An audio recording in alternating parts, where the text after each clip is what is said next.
重力间，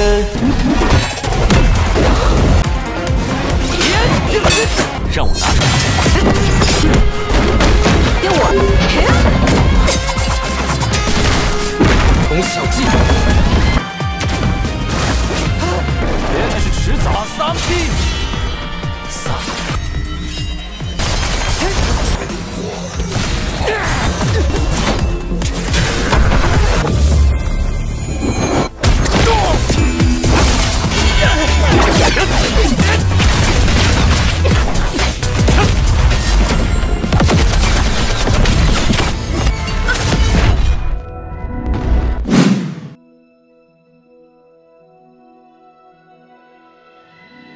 So, yang penasaran langsung aja nih, tarik selimut kalian rapat-rapat, siapkan cemilannya dan selamat menonton. Di awal film terlihat seorang bocil bernama Linci tengah melihat pemandangan bulan yang sangat indah pada malam ini. Dia melihatnya menggunakan teropong miliknya. Uniknya, selain melihat bulan yang begitu indah, Linci ini juga melihat sosok besar seperti seorang malaikat dengan 6 sayap bernama Mikael menatapnya. Hal ini membuat kedua matanya tiba-tiba saja bercahaya dan berakhir dirinya harus menutup matanya dengan sebuah kain hitam. Singkat cerita, beberapa tahun telah berlalu. Saat ini Linci ingin menyeberang jalan dengan kondisi matanya yang ditutup kain hitam. Selain itu, dia juga membawa belanjaan. Melihat kondisi tersebut, seorang bocil menawarkan bantuan untuknya. Sekalipun Linci bisa melakukannya tanpa bantuan siapapun, namun dia menerima tawaran tulus dari bocil tersebut. Sayangnya setiap orang yang melihatnya justru memandang sebaliknya. Di situ Linci sendiri melupakan seorang pemuda yatim piatu yang tinggal bersama bibinya dan juga adiknya. Adiknya bernama Ajin. Setiap harinya Linci selalu membantu bibinya dan dia sangat mencintai keluarga kecilnya. Sesampainya di rumah, Linci sudah ditunggu oleh dokter untuk melakukan pemeriksaan supaya dia bisa kembali bersekolah. Dokter yang datang itu bernama Dr. Lee. Selama sesi pertanyaan yang cukup aneh itu, Linci pernah mengingat soal kejadian 100 tahun lalu yang menimpa seluruh dunia, di mana ada sebuah kabut yang menghancurkan peradaban di seluruh dunia. Uniknya, hanya kota Linci yaitu Daxia yang sanggup bertahan hingga sampai sekarang. Namun alasan pasti mengapa hanya Daxia yang bertahan masih menjadi misteri, dan Linci tidak ingin mencari tahu soal itu. Selain itu, Linci juga mengingat kejadian 5 tahun lalu di mana dirinya dibawa ke rumah sakit dan diperiksa secara mental dan fisik, sebab dia mengatakan kalau dia melihat Mikael. Semua itu dia ceritakan juga pada Dr. Lee. Setelah menjawab beberapa pertanyaan, tibalah ke pertanyaan terakhir nih yang cukup sus, sebab Dr. Lee bertanya soal monster misterius yang tiba-tiba muncul. Tapi Linci mengatakan bahwa kejadian itu tidak memiliki bukti kuat soal keberadaan para monster tersebut. Alhasil dia lulus inspeksi untuk kembali bersekolah. Monster yang mereka bicarakan itu memang ada dan kini sedang menyerang para pekerja konstruksi terowongan. Beruntungnya ada seorang gadis bernama Hong Ying yang menyelamatkan mereka dan membasmi para monster tersebut. Bukan hanya Hong Ying, rekan-rekannya yang berasal dari pasukan penjaga malam juga sedang memburu para monster itu. Mereka memburu dan menghabisi para monster dengan kekuatan spesial mereka.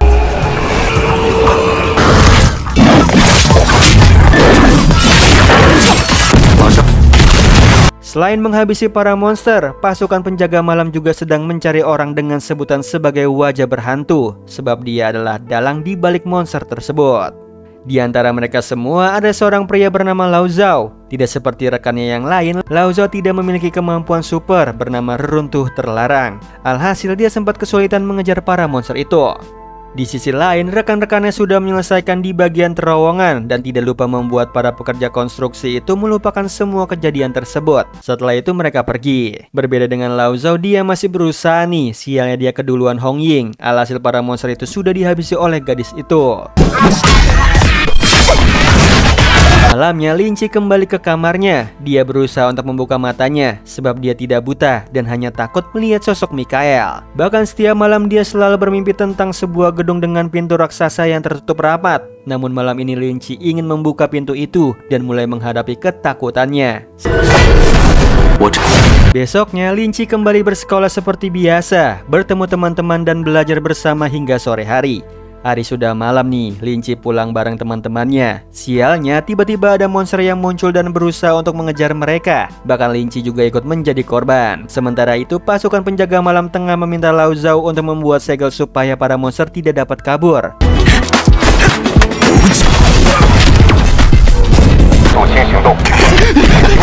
Di sisi lain, Linci tengah berusaha semampunya melawan para monster itu hingga dirinya harus terluka.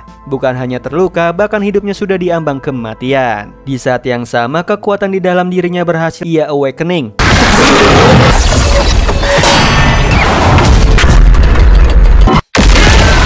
yang membuat sisi kota dan pasukan penjaga malam terkaget-kaget. Sebab kekuatan Linci merupakan kekuatan reruntuh para dewa, khususnya adalah milik Mikael. Untuk pertama kalinya, Linci membuka matanya dan dia juga berhasil membuka gerbang si alam mimpinya. Setelah itu dia langsung menghabisi semua monster dengan sangat mudah menggunakan kekuatannya.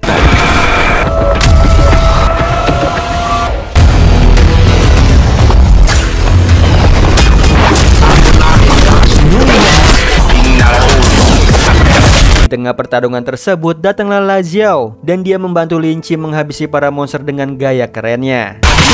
Kemudian dia mengajak Linci bergabung dengan skuadnya, tapi pria itu ditolak olehnya. Di sisi lain terlihat sebuah organisasi rahasia bernama Organisasi Dewa Kuno di aula besar itu. Mereka mengetahui soal kekuatan milik Linci. Alhasil pemimpin mereka menyuruh untuk membawa Linci ke tempat itu. Berbeda dengan mereka, saat ini Linci tengah berada di alam bawah sadar. Tempat itu adalah sebuah gerbang besar yang sudah ia buka, dan di dalamnya ada sebuah rumah sakit yang sangat mirip dengan RS di mana ia dirawat. Singkat cerita, Linci menelusuri seluruh rumah sakit itu hingga dia menemukan 6 ruangan pasien. Satu persatu ia coba buka, namun hampir semuanya terkunci hingga dia mencapai pintu ke-6 dengan simbol bulan sabit. Yang anehnya, pintu itu dapat dibuka olehnya. Setelah itu Linci bisa melihat ada seorang wanita cantik tengah terduduk diam. Dia bernama Nyx, seorang dewi Yunani kuno yang menciptakan malam. Selain itu, ada sebuah misi yang tiba-tiba muncul. Misi itu menyuruh Linci untuk menyembuhkan penyakit jiwa Nyx. Jika ia berhasil mencapai 1%, 50%, dan 100%, maka Linci bisa mendapatkan kekuatan dari dewi tersebut. Saat ini Linci ingin melihat kondisi Nyx yang ternyata memiliki gangguan mental akibat kehilangan anak-anaknya.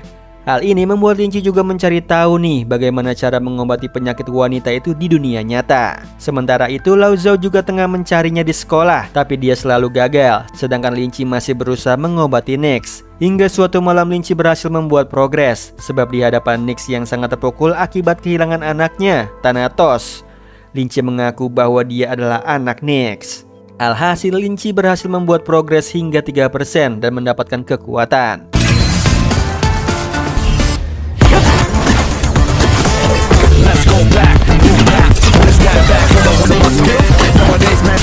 Kekuatan itu dapat membuat Linci memiliki kecepatan kekuatan ketangkasan, daya pemulih super cepat di malam hari. Bahkan dia juga bisa berkomunikasi dengan hewan malam.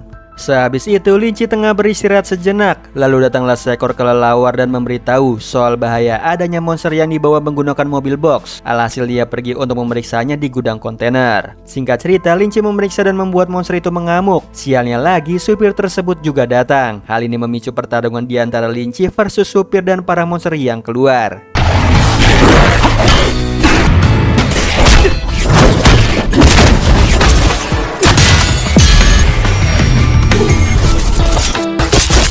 Pertempuran itu dimenangkan oleh Linci. Setelah itu dia pergi dan tidak sengaja bertemu dengan Lao Zhao. Akhirnya Linci dibawa oleh bapak itu ke sebuah motel untuk membicarakan soal kekuatan milik Linci.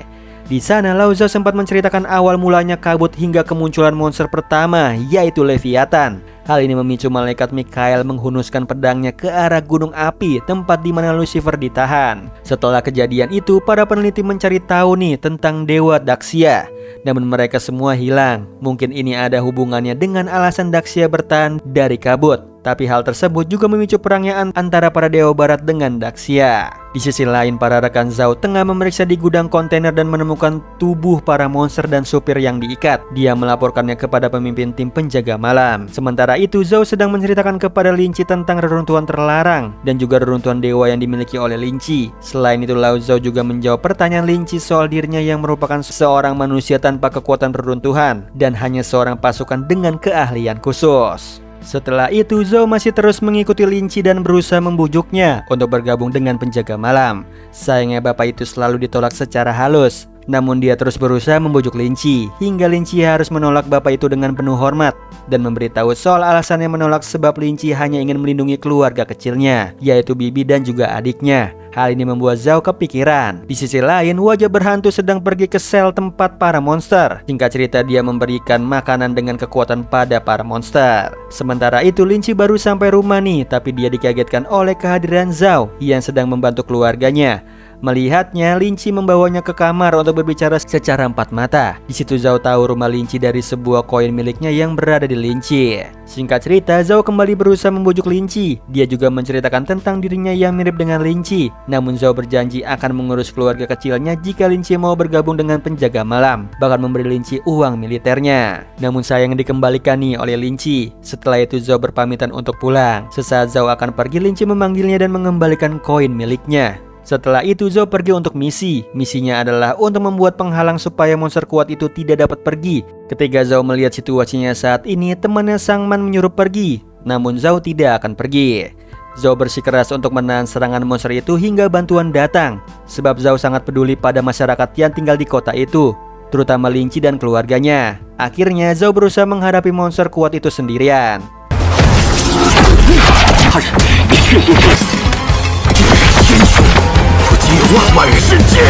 Di situ Zhao bertarung menggunakan pedangnya. Sekalipun monster itu kuat, Zhao berhasil melukainya. Sialnya monster itu menggunakan jurus supaya kecepatan Zhao terkecoh. Alhasil Zhao mengalami kesulitan demi kesulitan nih. Bahkan dia hampir saja meninggal.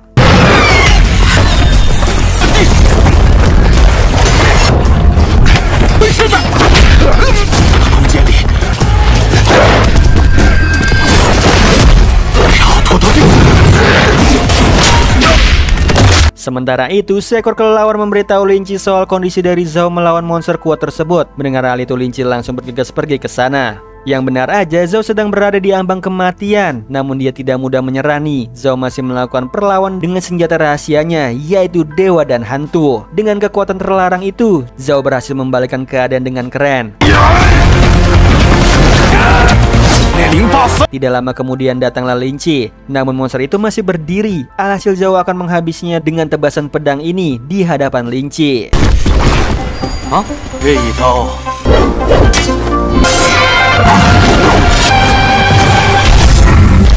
Setelah melakukan serangan terakhir, Zhao sudah terkapar. Hal ini membuat Lin Chi khawatir. Dia tidak ingin Zhao pergi meninggalkannya. Namun semua ini adalah efek samping dari dewan dan hantu, sehingga merenggut nyawanya.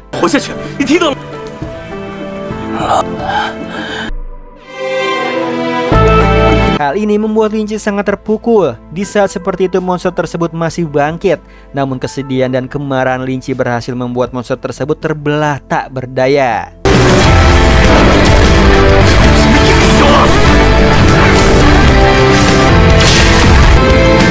Sementara itu, Hong Ying masih berlari menuju ke tempat di mana Zhao berada. Dia semakin takut sebab Xiang Nan memberitahu bahwa Zhao sudah tidak bergerak lagi. Sesampai di sana, gadis itu melihat Lin Chi tengah membawa tubuh Zhao. Kejadian itu membuat Hong Ying dan rekan lainnya menghampiri Lin Chi. Setelah kejadian itu, Lin Chi dibawa oleh penjaga malam. Di sana dia diinterogasi dan ditanyai oleh mereka. Singkat cerita, Lin Chi berniat join ke tim demi Zhao selama 10 tahun. Hal ini membuat beberapa tentara memberitahu surat keikutsertaan Lin Chi dalam pasukan penjaga perbatasan alih-alih penjaga malam kepada bibinya. Setelah itu Lin Chi diberikan surat kontrak dan di waktu bersamaan bibinya menerima uang DP gaji Lin Chi. Selain itu, setiap rekan tengah melatih kekuatan tempur yang dimiliki oleh Lin Chi. Dimulai dari latihan menembak, latihan langit-langit manusia, kecepatan dan ketangguhan.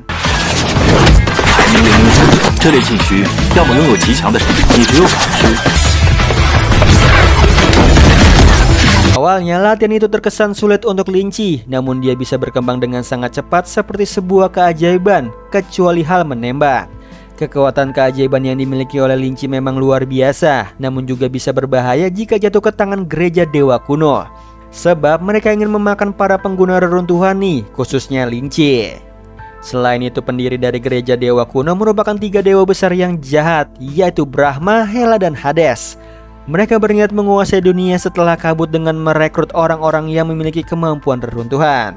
Sehabis latihan keras, mereka makan bersama-sama sambil mengobrol. Linci akan dibantu oleh salah satu rekannya untuk pergi ke rumah yang baru. Sayangnya mereka beralasan tidak bisa kecuali Momo. Malamnya mereka berdua melihat Hong Ying tengah mengukir batu nisan Zhao dengan sedih sendirian. Bukan hanya dia yang sedang meratapi Zhao, semua rekan-rekannya juga nih, namun di tempat yang berbeda-beda. Termasuk Linci yang juga bercerita pada Nix soal Zhao. Hal ini membuat Nix ingin memberikan gelang miliknya pada Linci. Sayangnya gelang itu hilang sebab Nix kalah taruhan oleh seorang anak kecil yang menyusup ke rumah sakit Linci. Singkat cerita, Linci menemukan surat dari bocil tersebut dan sekaligus mengetahui rahasia lain nih dari rumah sakit. Dia secara sengaja menemukan sebuah ruang rahasia di bawah tanah.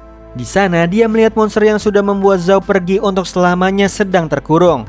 Sebelum dihabisi oleh Linci, dia sempat mencari tahu soal orang berwajah hantu dari monster itu.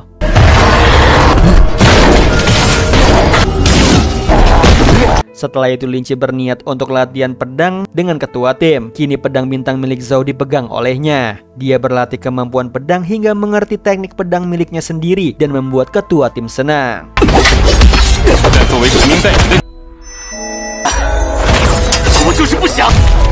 Sementara itu, semua rekannya tengah menjalani dunia mereka bersama. Namun Linci tertidur di sofa sambil memeluk pedang bintang Zhao dan menggenggam koin milik Zhao. Diawali dari sebuah misi yang akan dijalankan oleh para penjaga malam di Chang'an. Saat ini mereka akan memburu tubuh asli dari siluman ular Nanda. Tubuh asli siluman ular Nanda dapat berkembang biak dengan merasuki tubuh manusia. Bagi non-tubuh asli tidak dapat berkembang biak. Alhasil mereka harus membasmi tubuh asli siluman yang mereka duga menyamar sebagai Xiaoyan. Naasnya, lokasi yang akan menjadi target adalah sebuah sekolah Chang'an tempat Li Qi bersekolah bersama teman sekelasnya bernama Li Yifei.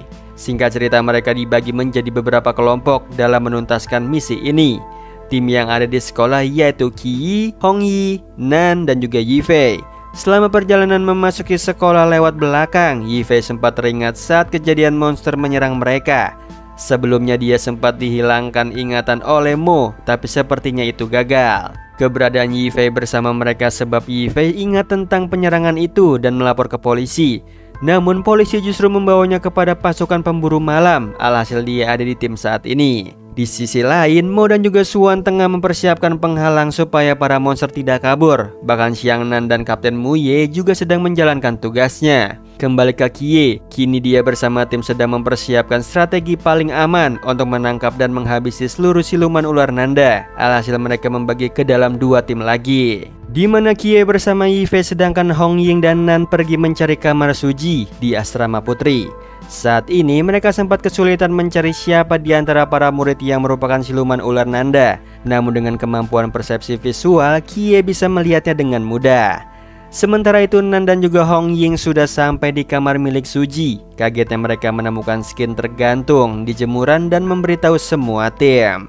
Sedangkan Kie dan juga Yifei masih menelusuri seisi sekolah dan melihat hampir semua siswa bukanlah manusia, melainkan para keturunan siluman ular Nanda. Di lain sisi, Xiangnan dan juga Mu Ye tengah pergi ke rumah ortu Xiaoyan. Mereka datang untuk menghabisi siluman ular Nanda yang menyamar sebagai ibunya Xiaoyan. Dan mereka berhasil nih menghabisi siluman tersebut tanpa menyakiti manusia dengan pistol khusus tersebut. Tim yang berada di sekolah juga akan bersiap untuk bertempur melawan para keturunan siluman ular Nanda. Sebab secara tiba-tiba mereka muncul dengan wajah asli mereka. Alhasil status penyelidikan berubah menjadi pembantaian habis-habisan. Pertempuran dimulai dari Kie yang menghadapi siluman ular. Hal itu memicu semua keturunan siluman muncul dan mengamuk. Semua tim bergegas untuk menghabisi semua para siluman tanpa menyakiti inang tubuhnya.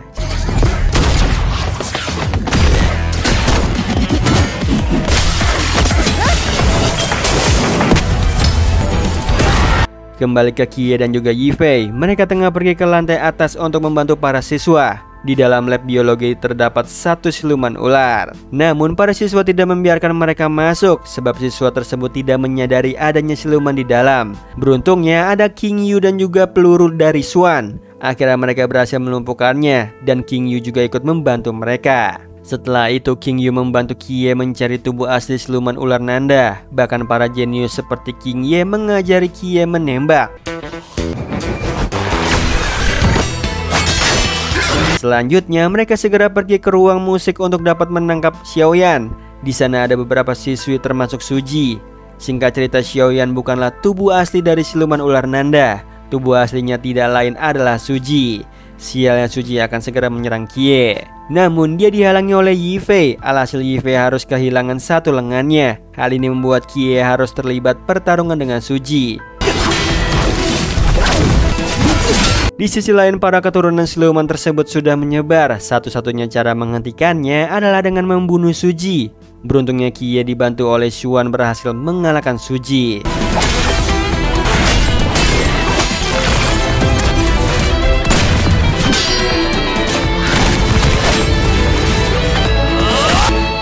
Walaupun mereka berhasil, King Yu merasa ada yang tidak beres. Dengan kemampuan tersembunyinya dan kejeniusannya, dia berhasil mengungkap tubuh asli siluman ular yang sebenarnya, yaitu Yifei. Setelah menghabisi para siluman ular Nanda di suatu tempat tersembunyi milik Kie, dia berhak menentukan setiap jiwa yang telah direnggut olehnya untuk melanjutkan hidup mereka. Saat ini Kie tengah mendengar cerita dari tubuh asli siluman ular Nanda yang sempat mengambil alih tubuh Yifei. Bahkan siluman itu juga bercerita tentang rasa bersalah Yifei yang pernah meninggalkan Kie saat monster menyerang. Di situ Yifei adalah teman dan orang yang sangat baik hingga siluman ular sendiri tidak dapat mengendalikan dirinya. Setelah mendengar itu, Kie menghampiri Yifei dan melihat status notifikasi Yifei. Di sana Kie memberikan pilihan pada Yifei nih untuk memilih hidupnya setelah dibunuh oleh Kie. Awalnya Yifei belum bisa memutuskannya hingga tangisannya membuat sebuah keajaiban. Muncullah surat kontrak kerja perawat di RS milik Kie. Akhirnya mereka sepakat nih untuk menandatangani kontrak tersebut. Setelah itu Kie membawa Yifei untuk bertemu dengan Nyx. Di situ Nyx menganggapnya sebagai cucunya dan sangat senang melihat Yifei. Bahkan dia juga memeluknya dengan sangat erat. Lalu Kie langsung memberinya tugas untuk membantunya merawat pasien di rumah sakit. Di sisi lain, tim penjaga malam sempat merasa janggal dari kejadian tadi siang. Sebab kepala siluman ular Nanda menghilang. Sementara itu King Yu tengah pergi ke suatu tempat penelitian bernama Proyek 816. Ternyata dialah yang membawa kepala siluman itu untuk menjadi bahan penelitian. Di lain sisi, Kie tengah sparring dengan Muye sambil membicarakan latihan khusus camp untuk Kie. Sebab setiap anggota penjaga malam harus mengikuti pelatihan tersebut. Berbeda dengan mereka, Kapten Tim 006, Shao dan juga wakilnya, Inspektur Yuan tengah membicarakan sebuah camp pelatihan yang dipindah ke Changnan. Sekaligus Shao juga memberikan form tentang Kie pada Yuan untuk dilatih. Saat ini bukan hanya Kie yang akan mengikuti camp pelatihan ini. Ada beberapa anak muda seperti anak Konglong Merat, Bailey Taming, yang suka memberikan jam tangan mahal. Pemuda berbakat seperti Shen Qingzu yang suka memberantas preman dan berkelahi antar geng. Bahkan seorang pendosa, Cao Yuan, yang sudah bertobat pun akan ikut untuk melakukan pelatihan khusus di Changnan. Sementara itu, sekte gereja dewa kuno akan gencar mengirim para anggotanya untuk menyerang penjaga malam demi misinya bernegosiasi dengan Kie sebagai agen dewa Mikael. Penyerangan itu dilancarkan oleh salah satu anggotanya. Dia membom kantor penjaga malam. Selain itu dia juga dihadang oleh Hong Ying. Di sisi lain, Xiangnan dan juga Muye tengah mengantar Kie menuju ke tempat camp. Sesampainya di depan pintu camp, seisi ruang CCTV kaget sebab seorang anak SMA menjadi agen dewa. Namun Inspektur Yuan langsung datang dan menyuruh salah satu anggotanya untuk menjemput Kie. Singkat cerita, pria bawahan Inspektur Yuan menceritakan semua yang ada di camp yang baru aja dibangun, termasuk menceritakan tentang tim topeng pada Kie. Tidak lama kemudian, sampailah mereka di depan gedung pangkalan. Selama 1 tahun, Kie akan diberikan pelatihan khusus di camp ini. Setelah itu Kie pergi ke kamar asramanya dan dia bertemu dengan Bailey selama 1 tahun. Mereka akan menjadi teman sekamar. Tidak lupa Bailey memberinya hadiah banyak sekali nih. Namun Kie hanya bingung. Sayangnya obrolan perkenalan mereka tidak berlangsung lama sebab mereka harus segera ke lapangan untuk segera melaksanakan pelatihan pertama mereka. Saat ini semua pasukan tengah bersikap tegap sambil mendengarkan Inspektur Yuan berbicara. Di pertengahan pembicaraannya, Shen merasa tidak setuju nih dengan pendapat Inspektur Yuan. Bahkan beberapa tentara baru lainnya juga mengikuti Shen, kecuali Kie dan Bailey. Pernyataan tidak setuju dari beberapa tentara baru membuat Inspektur Yuan mendatangkan tim topeng untuk menjadi tantangan pada pelatihan pertama.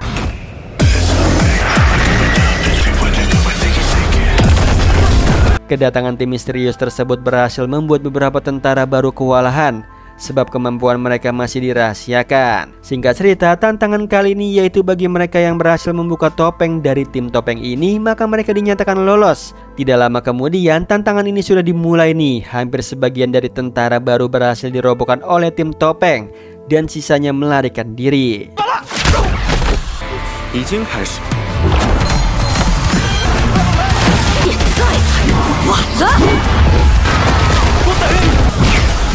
Sementara itu, Kie dan juga Bailey tengah pergi ke gudang senjata untuk melengkapi pertahanan mereka. Mereka mengalami kesulitan nih membuka pintu gudang tersebut. Tidak lama kemudian muncullah seorang wanita bernama Molly. Wanita itu berhasil membuka pintu dengan kekuatan miliknya. Setelah itu, para tentara langsung mengambil senjata termasuk Molly dan juga Kie.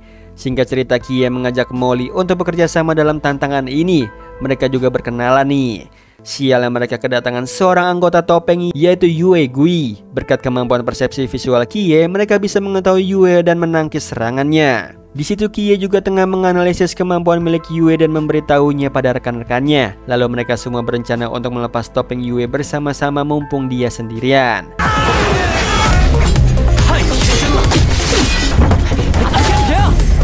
Mereka sedang berusaha membuat Yue terpojok nih. Sialnya teman-teman Yue datang dan merubah domain di gudang tersebut.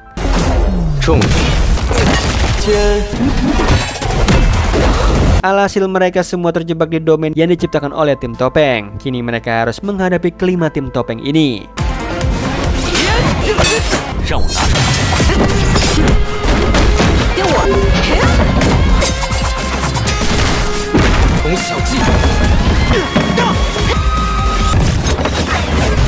Berkat kerjasama tim, mereka berhasil lepas dan kabur dari domain tim topeng. Bahkan mereka juga membuat tim topeng kewalahan dan hampir kalah. Kini mereka bertiga berhasil kabur dengan selamat. Setelah itu mereka tengah membuat strategi nih untuk bersembunyi dan keluar menyerang di saat ada kesempatan datang. Di sisi lain, Chow Yuan bersama temannya melarikan diri dari kejaran tim topeng. Sayangnya Chow Yuan memilih menyerang. Sementara itu, kelompoknya Chow Yuan yang juga ada Shen tengah berusaha melawan Yue. Sialnya teman-temannya pada kewalahan nih melawan Yue.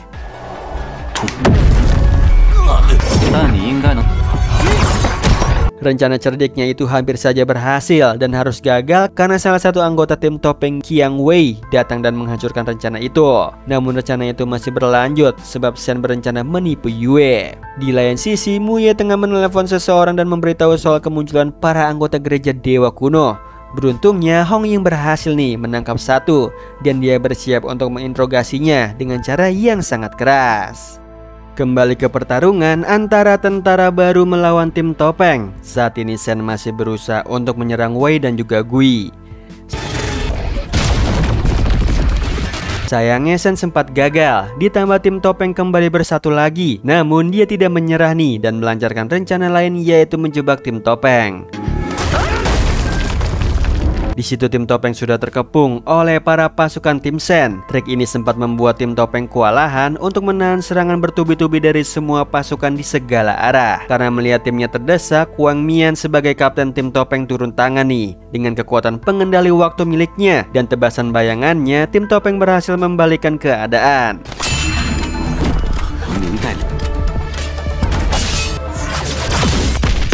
Kejadian itu membuat pasukan yang tersisa tereliminasi terus-menerus hingga hanya tersisa 5 orang saja. Namun tiba-tiba saja Chow Yuan menyerahkan dirinya pada Tian Ping. Sekalipun tindakannya dilarang oleh Ping dan dia juga sedikit meremehkannya, namun Chow tidak peduli nih sebab dia yakin tim topeng tidak akan bisa melawannya dengan kekuatan dewa miliknya. Tanpa mereka sadari nih, seekor burung emas milik Bailey terbang ke sana dan menjadi sebuah kembang api. Ini menandakan tim Kie akan segera ikut bergabung melawan tim topeng. Tidak lama kemudian ketika Chow akan dieliminasi oleh Ping, Molly, Bailey dan juga Kie datang menolongnya. Kie meminta Bailey untuk menjaga Chow selama dia by one dengan Mian. Mendengar Bailey memanggil nama Kie, Chow penasaran dengan nama lengkapnya. Namun Bailey belum memberitahukannya. Dia langsung pergi membawanya dengan kekuatan miliknya. Sementara itu, Molly tengah menghadapi Ping. Namun di tengah pertarungan, Wei datang dan melempar Ping sebab wanita itu ingin by one antara sesama wanita. Kembali ke Bailey, Chow masih terus bertanya nih soal nama lengkapnya Kie. Namun Bailey belum mau bicara soal itu. Sialnya di tengah perdebatan itu mereka diserang oleh Gui. Yang untungnya ada kekuatan milik Bailey yang dapat mematahkan pedangnya Gui. Alhasil Bailey terlibat pertarungan dengan Gui.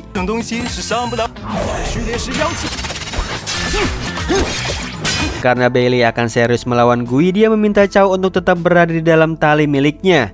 Di tengah pertarungan Bailey versus Gui, Chow bertanya lagi nih padanya. Kali ini Bailey menjawabnya dan membuat Chow kaget. Selama beberapa saat, Chow mengingat perkataan biksu saat itu tentang alasan kenapa dia harus ikut ke camp pelatihan khusus. Tujuannya adalah untuk bertemu dengan Lin Chie. Hal ini membuat Chow bangkit dan memiliki semangat bertarung lagi. Sekalipun begitu, kekuatan Chow juga berhasil ditekan berkat alat dari camp. Dengan ini Chow bisa dengan tenang menggunakan kekuatannya untuk melawan Ping. Pertarungan saat ini adalah pertarungan Beiwan, di mana duel Shen versus Wanwo sangat sengit. Begitu juga dengan duel antara Kie versus Mian, kekuatan dua dewa yang saling beradu.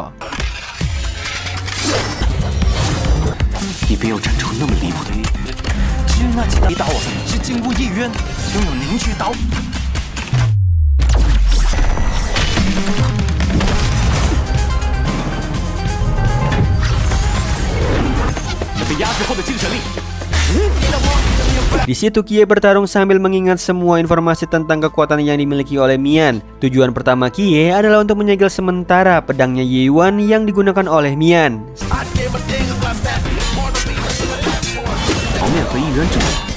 Dan Kie berhasil menyegelnya. Alhasil pedang Ye Yuan hanya akan menjadi pedang biasa. Semua ini berkat informasi dari Bailey dan berhasil membuat rencana mereka berjalan sempurna. Di sisi lain, Bailey masih sengit nih melawan Gui dengan kekuatan miliknya. Sekalipun kekuatan milik Bailey berhubungan dengan status keluarganya, namun dia selalu menyangkal hal itu dan memilih untuk rendah hati. Bukan hanya Bailey, Molly juga sama nih, sedang bertempur hebat dengan Wei. Di lain sisi, Shen juga berhasil memojokkan Xuan dengan kemampuan miliknya.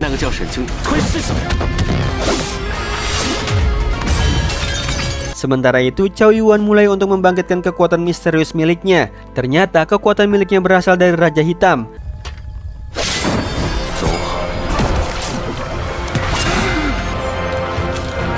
Hal ini membuat Ping sangat terpojok sebab level Chow Yuan berada di atasnya. Kebangkitan itu membuat Sisi Camp kaget, namun tidak dengan Inspektur Yuan. Dia merasa generasi baru akan bangkit dan menggantikan tim topeng, dan dia turut senang dengan semua itu. Saat ini semua tim tentara baru sedang bertarung dengan serius dan sengit melawan tim topeng. Mereka masih berusaha nih untuk dapat menahan mereka selama Kie mengalahkan kapten mereka yaitu Mian.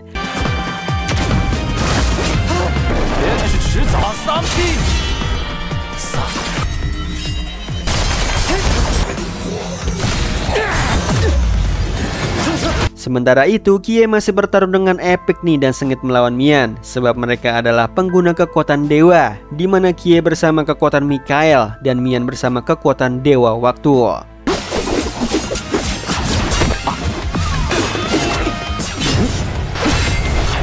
Pertarungan ini semakin memuncak ketika Kie dan juga Mian saling beradu kekuatan dewa yang mereka miliki. Karena terlalu percaya diri, Mian akhirnya dikalahkan oleh Kie.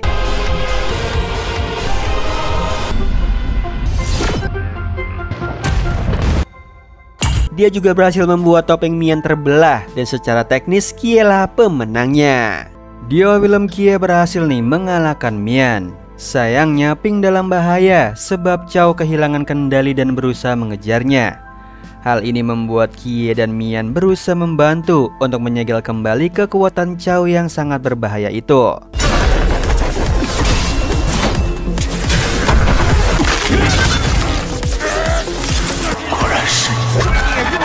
Beruntungnya mereka berhasil nih. Beberapa saat kemudian Inspektur Yuan meminta kepada Mian untuk segera membersihkan semua kekacauan di camp baru.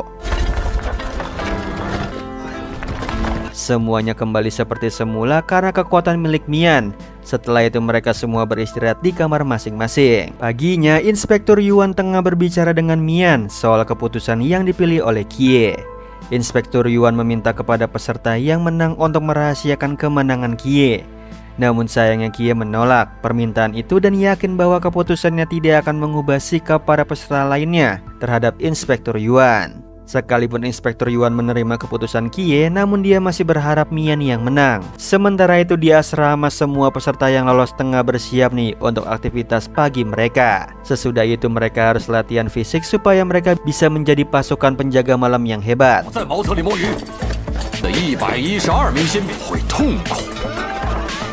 Siangnya semua peserta akan diajarkan cara menggunakan ilmu pedang oleh Instruktur Han. Instruktur Han ini memberi contoh kepada semuanya soal teknik pedangnya dengan percobaan melawan Bailey. Sialnya semua serangannya selalu ditangkis oleh kekuatan Bailey tanpa disengaja. Alhasil Instruktur Han mengganti peserta dan memanggil Kie.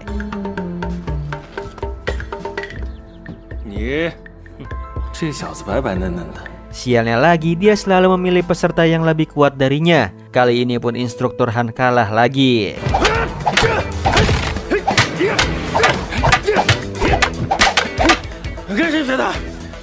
Selanjutnya dia memanggil Molly. Sebelum mulai, Instruktur Han sudah menyerah ketika mengetahui siapa identitas Molly. Terakhir, Instruktur Han memanggil Chow. Awalnya Chow menolak nih untuk memegang sebuah pedang, sebab itu bisa melukai semua orang. Walaupun begitu, Bailey sudah memberitahunya, namun Instruktur Han tetap kekeh. Alhasil Chow berubah menjadi sosok monster pembunuh yang ada di dalam dirinya. Kejadian itu membuat peserta lain pada kabur.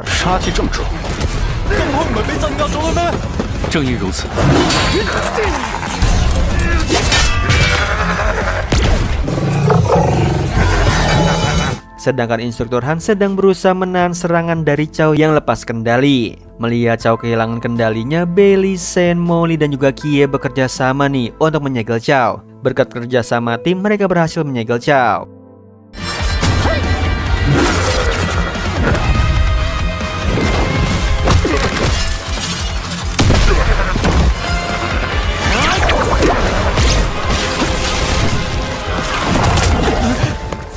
Malam harinya semua peserta baru hanya diberikan makanan mentah dan acar karena tidak mungkin mengkonsumsi makanan mentah. Jadinya mereka hanya memakan acar.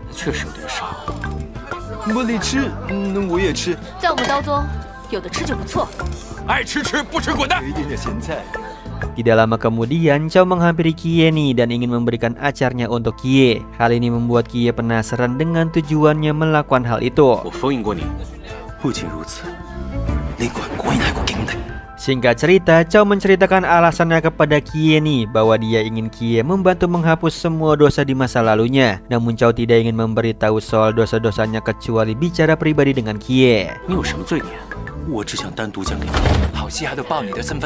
Setelah itu datanglah tim topeng ke kantin nih. Mereka juga membuka topeng di hadapan semua orang. Berbeda dengan para peserta baru, mereka makan dengan enak. Lalu Mian memanggil Kie untuk bergabung makan. Di situ Kie menerima ajakannya, tapi dia hanya ingin mengobrol saja dengan Mian.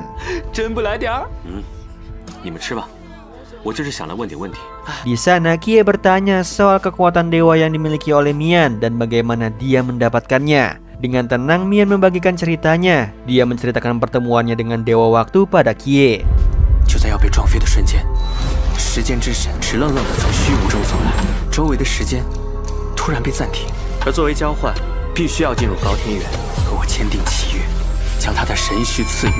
Setelah itu pembicaraan mereka menjadi serius saat Kie menyebutkan soal gereja dewa kuno.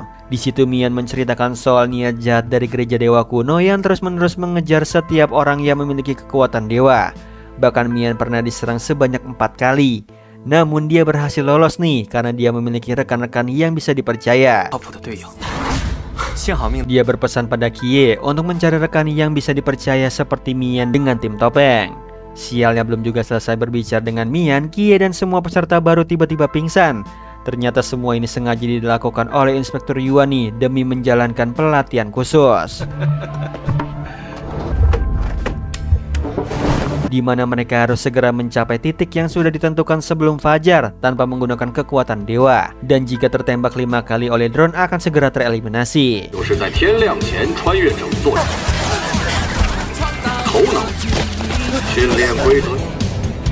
Buruknya lagi, mereka akan dihukum.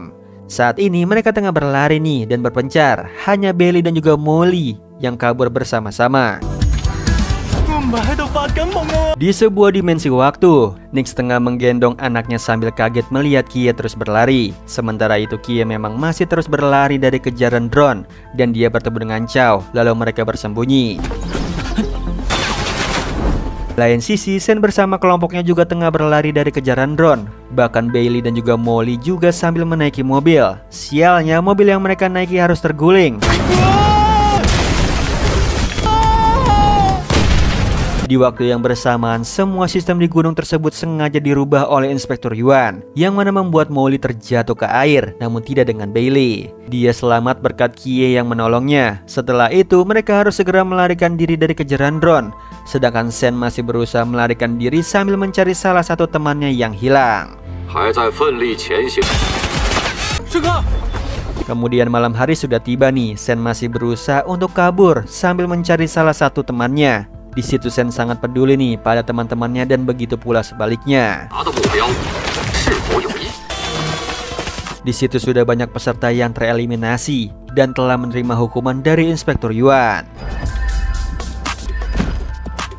Gak cerita, satu persatu teman Sen tereliminasi. Mereka bercerita tentang sikap Sen yang sangat setia kawan dan sangat peduli pada teman-temannya tanpa peduli keadaan apapun.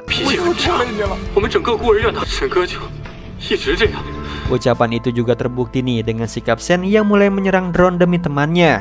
Sama seperti dahulu saat dia menolong teman-temannya. Setelah itu dia sengaja menyerahkan dirinya nih demi temannya. Sementara itu Kie, Chow dan juga Bailey masih terus berjalan nih menuju ke titik yang dimaksud. Sialnya mereka sempat bertemu dengan drone lagi. Beruntungnya mereka bisa bersembunyi di gua untuk sementara.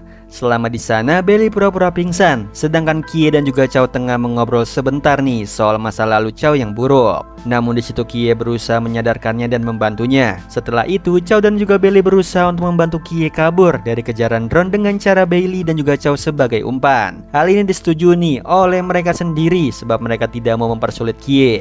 Sebelum itu, Bailey sempat memberinya 2 pistol cat sebelum Bailey dan juga Chow menjadi pusat perhatian. Sementara itu, Kie berhasil lolos dan terus berlari menuju ke titik akhir. Berkat bantuan dari kekuatannya Nix, dia bisa dengan mudah bergerak tanpa kesasar. Cara tiba-tiba drone mendeteksi sebuah kekuatan tidak normal sedang berada di sana. Ternyata semua itu karena kehadiran salah satu anggota gereja dewa kuno, yaitu Lu Liang. Bahkan Kie sudah dihajar nih olehnya. Namun sialnya dia kalah dari Liang sebab Liang bisa menggunakan kekuatan dewanya sedangkan Kie tidak. Alhasil dia berhasil nih ditangkap olehnya. Kedatangannya ke sana untuk mengajak Kie bergabung ke gereja dewa kuno, namun Kie menolaknya. Hal ini membuat Liang kesal dan mulai menyerang Kie yang tidak berdaya. Di sisi lain, Nix tengah membacakan sebuah kisah kepada anaknya tentang ibu beruang. Secara tiba-tiba sebuah rasi bintang berbentuk beruang menyerang Liang. Bantuan dari Nix membuat Kie memiliki kekuatan di luar kemampuan dewanya. Dengan kekuatan bintang, Kie melawan Liang dan mengalahkannya.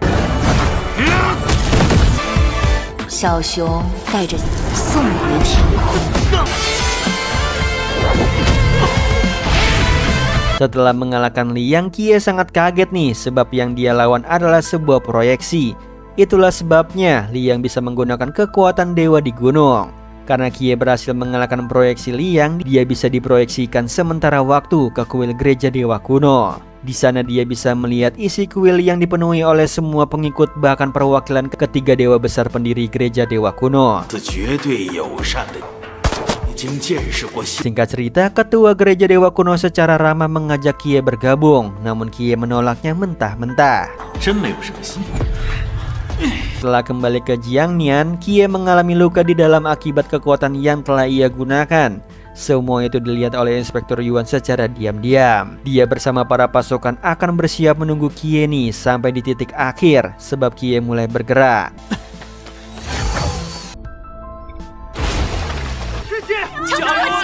Semua orang sedang menunggu Kie untuk segera sampai di titik akhir. Alhasil Kie berhasil sampai di titik akhir itu. Sesampai di titik akhir, Kie sangat bahagia bisa melihatnya. Karena titik akhir tersebut adalah seluruh kota Changnan. Selain itu, dia merasa Zhao sedang berdiri di sampingnya sambil menatap Changnan bersama. Semua itu benar-benar membuat Kie sangat bahagia nih. Lalu karena kecapean, Kie pingsan. Singkat cerita, beberapa jam kemudian Kie menerima hadiah nih dari Inspektur Yuan. Ternyata itu adalah sebuah foto bersama antara sesama kadet. Dan di sanalah terlihat ada Zhao tengah tersenyum. Di malam yang damai ini, Kie dan kawan-kawan tengah berendam di air panas. Di saat seperti ini, Kie sempat teringat nih sebuah quest miliknya, di mana proses penyembuhan Nyx sudah mencapai lebih dari 50%. Alhasil Kie akan mendapatkan hadiah dari quest itu. Hadiah itu berupa kekuatan asli milik Nyx, yaitu erosi kegelapan. Yang uniknya, setelah Kie mendapatkannya, dia justru dikasih lihat nih mengapa Nyx bisa menjadi stres dan masuk rumah sakit jiwa. Singkatnya, dahulu Nyx memiliki banyak anak berbakat, namun suatu ketika semua anaknya meninggal dan hanya tersisa Thanatos alias Kie.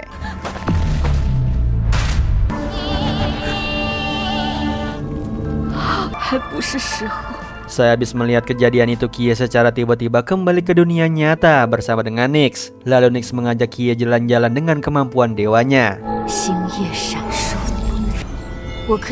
Kemampuan Nyx itu telah membuat beberapa orang sadar akan kehadirannya, termasuk Inspektur Yuan, Chen Shifu, Gereja Dewa Kuno, bahkan adiknya Kie. Tidak lama kemudian, Kie kembali ke camp bersama Nyx dan mereka dikejutkan dengan adanya Inspektur Yuan. Singkat cerita, Kie menjalankan situasi canggung ini kepada Inspektur Yuan. Hal ini membuat Inspektur Yuan kaget sebab Kie secara resmi sudah menjadi agen Dewa Ganda. Keesokan harinya, semua peserta tengah berlatih nih bersama para instruktur dan mereka saling bersaing.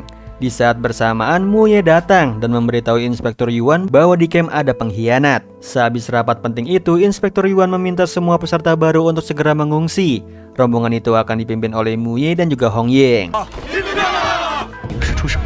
Para peserta sangat senang nih, seolah mereka akan berkarya wisata bersama-sama. Namun kegembiraan itu harus sirna nih karena ada roket yang menyerang mereka.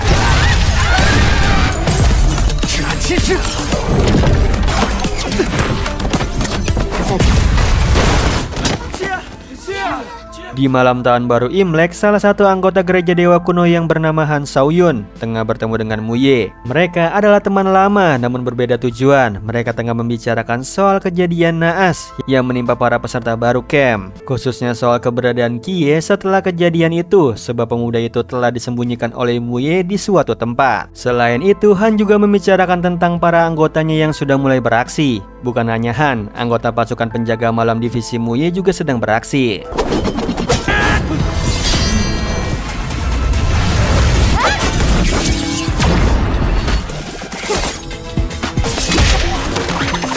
Di sisi lain, Kie tengah terjebak di sebuah tempat ilusi yang dibuat oleh Muye. Namun Kie berusaha mencari cara untuk keluar sambil membuka pintu RS kedua. Bersama Yi Fei, Kie membuka pintu kedua tersebut dan menemui seorang pria yang merupakan seorang magician hebat dan sangat bijaksana yang bernama Merlin.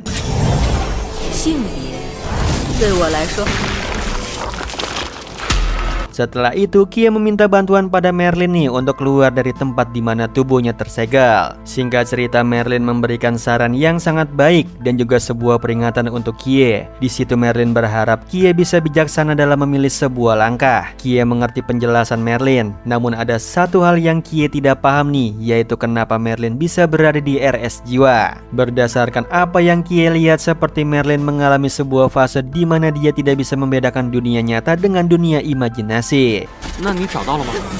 Tidak lama kemudian, Kie mulai serius nih untuk meminta bantuan nih kepada Merlin. Tapi Merlin hanya memberikan sebuah teka-teki yang harus dipecahkan oleh Kie. Pintarnya Kie, dia berhasil memecahkan teka-teki tersebut. Bahkan dia juga sudah terbebas dari segel. Hal itu membuat Merlin kagum dan memberikan sebuah hadiah kecil untuk Kie.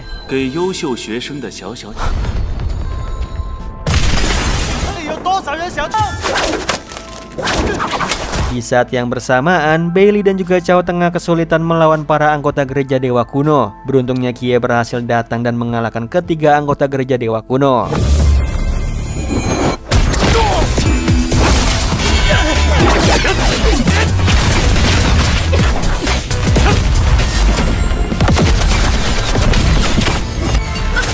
Sehabis itu mereka bertiga pergi makan dan bertemu dengan Sen. Singkat cerita, Kie menitipkan Bailey dan juga Chao pada Sen, sementara Kie akan mengunjungi bibinya. Di perjalanan, Kie bertemu dengan salah satu anggota gereja dewa kuno. Singkat cerita, dia mengikuti wanita itu menuju ke gedung teater drama.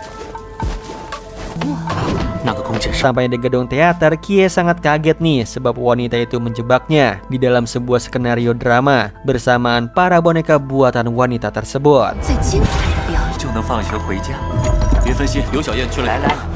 Singkat cerita, Kie secara terpaksa harus mengikuti semua naskah drama dan memerankan perannya di depan para penonton. Semua naskah itu telah Kie jalani dan harus melawan setiap musuh-musuhnya hingga di akhir naskah. Di situ Kie harus wanita itu di depan para penonton yang telah disandra. Yang awalnya Kie ragu untuk mengambil nyawa wanita itu, tapi dia terpaksa melakukannya demi keselamatan para penonton. Akhirnya Kie berhasil menyelamatkan para penonton. Setelah kejadian itu, Kie bergegas pergi menuju ke rumahnya. Sialnya, Kie selalu bertemu dengan anggota gereja dewa kuno. Kali ini dia bertemu dengan seorang wanita bernama Senu atau Medusa. Alhasil Kie harus menghadapi Medusa. Kembali ke Muye dan Han. Saat ini Han tengah memberikan sebuah foto kepada Muye tentang Kie yang sudah berhasil kabur dari segel yang dibuat oleh Muye. Hal itu memicu kemarahan Muye, yang mana mereka saling bertarung. Bukan hanya Muye, Hong Ying juga sedang sibuk nih bertarung dengan Liang. Pertarungan mereka sangat sengit sebab mereka sama-sama kuat.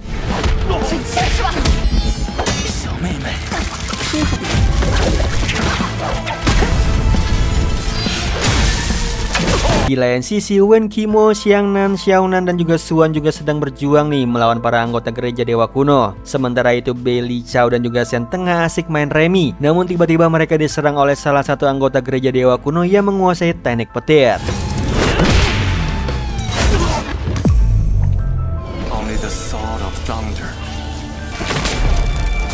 Di lain sisi, Kie sedang diserang oleh Medusa. Namun Kie merasa bahwa sejak dari tadi ada sesuatu yang aneh. Ternyata selama ini Kie sudah terjebak di dalam domain milik Medusa. Hal ini membuatnya sedikit kesulitan nih, terutama saat Medusa membangkitkan kemampuan 3 mata Gorgon.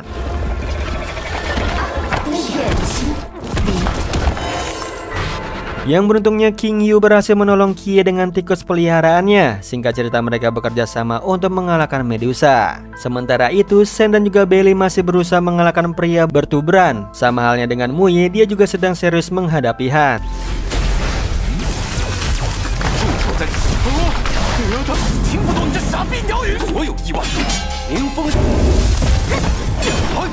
Kembali ke Kie dan King Yuni, duo ini saling bekerja sama melakukan tugasnya untuk mengalahkan Medusa. Sekalipun mereka sempat kesulitan, tapi pada akhirnya mereka berhasil memojokkan Medusa.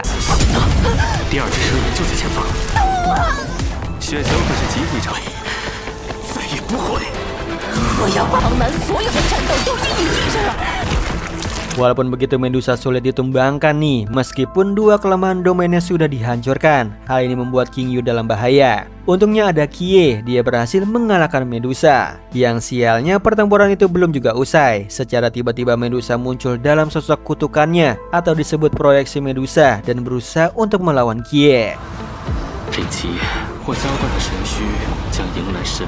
Hal ini membuat Kie juga tidak mau kalah untuk menggunakan kemampuan 2 dewa ganda miliknya. Tanpa rasa ragu lagi, Kie menggunakan kedua kemampuan dewa ganda miliknya, yaitu Mikael dan Nyx, untuk mengalahkan Medusa.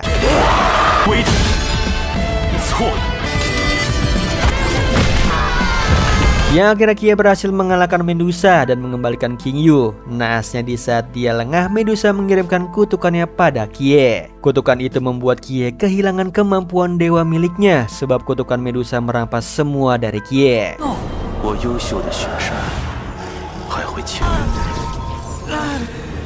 Di lain sisi, Sen juga bernasib sial nih, sebab dia bukanlah tandingan pria bertuburan. Beruntungnya Inspektur Yuan datang dan menyelamatkan mereka. Yang saat ini Inspektur Yuan akan menggantikan Sen untuk mengalahkan pria bertuburan itu. Sedangkan Sen diminta oleh Inspektur Yuan untuk segera ke jembatan dan menolong Muye.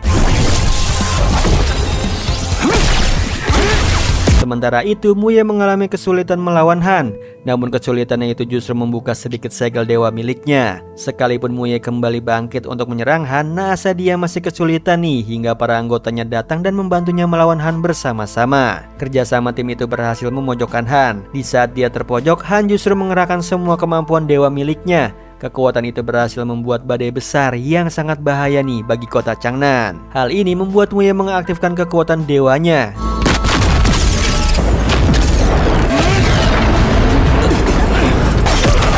Setelah itu mereka saling bertarung one by one. Sementara itu Shen berusaha untuk sampai di atas kereta gantung. Pertarungan itu semakin sengit sebab Muye mengerahkan sebagian kemampuan dewa miliknya untuk mengalahkan Han. Hal ini membuat Han semakin memperkuat badai.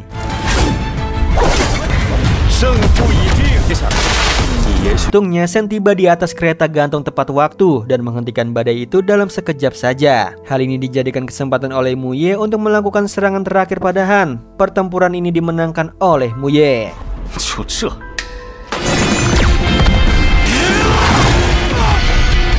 Akhirnya semua kembali normal. Bahkan Inspektur Yuan juga sudah memenangkan pertempuran itu. Yang sayangnya tiba-tiba saja listrik satu kota Changnan mati. Hal buruk akan segera terjadi pada keluarga Kie sebab orang suruhan gereja dewa kuno tengah bersiap menuju ke sana. Di situ Kie sadar akan hal itu. Dia berusaha untuk menghentikan orang-orang suruhan itu tanpa kemampuan dewa miliknya. Ini adalah hal tersulit yang pernah dialami oleh Kie sebab dia bertarung hanya dengan mengandalkan kekuatan fisik dan kemahiran pedangnya melawan orang-orang suruhan itu. Sekalipun Kie kewalahan dan babak belur melawan mereka semua, namun jiwa untuk melindungi keluarganya berhasil membuatnya memenangkan pertempuran epik ini.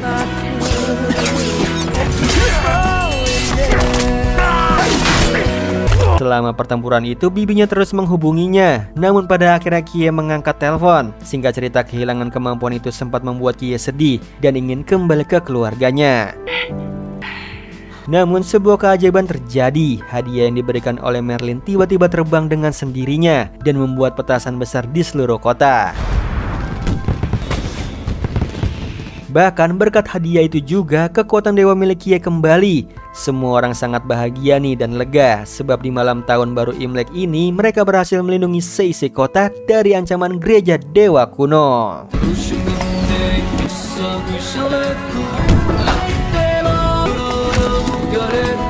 Nah itu tadi alur cerita dari film Slay the Gods. Oh iya Sleeper, kalian bisa follow nih Instagram kita di @temantidur.ytb atau @handyalfat. So Sleeper, itu tadi video kita kali ini. Semoga kalian suka sama videonya. Aku Hendy pamit. Happy nice dream and ciao.